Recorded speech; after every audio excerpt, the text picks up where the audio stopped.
Hey everybody, this week we took a trip over to Maui to visit Lou Pacheco of Seaducer Lures. We supply him with the materials he needs to make his lures. Lou is a longtime customer of ours and has been making lures for 50 years. Lou's a funny old fisherman and has some good stories. Here's our interview with him. We hope you enjoy it. Well, my name is Lou Pacheco. I make what we call the Seaducer lures. They're the most popular ones here in Hawaii. I'm not pulling your leg by saying it's a popular lure. Lure here called the Alboro. It's a 9-inch lure and it's caught more tuna in the last 3 tournaments than any other lure in the world. I make all my lures by cutting a blank. I cut it on the lathe. I draw it out on a piece of paper first, then I draw it on the lathe, and I cut it on the lathe, and then I supposedly use elastic to mold the lure. Anybody in their right mind can copy a lure. You know, they can copy a lure. But tell them to go ahead and make a lure. So when people go home and they say, I make lures, no, you don't make lures, dude. You pour lures. You copy somebody else's lure and you come back and you make a lure.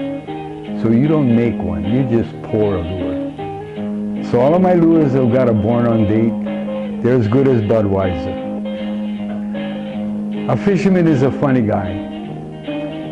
He tells his wife, no, you cannot get that pair of shoes because you already got 10 pairs. She'll look at him and she'll say, well, you cannot get that lure, you already got 100. You can have your shoes if you let me have the lure. You know? So it all comes out in the wash. It says on my t-shirt, Seaducer Lures, made one at a time by hand in Hawaii.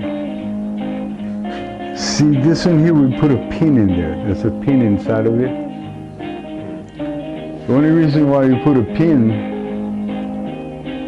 because the lure is countersunk. So now when you pull out, when the resin gets hard, you pull out the pin, it's already countersunk. You don't have to countersink the pin. So when you pull it out, it's done, it's finished. All you got to do is polish it. Yeah, it's a learning process. You know, I've made lures for a good 50 years right now. I'm proud of my lures. They catch fish. And right now, I don't think there's a designer in the world that can design a lure that hasn't been designed before. You know, when you make a lure and you put it out there and somebody runs it, they catch a big fish, that comes up top of the food chain. No matter what catches underneath that, it's just a fish. But you always remember the biggest one.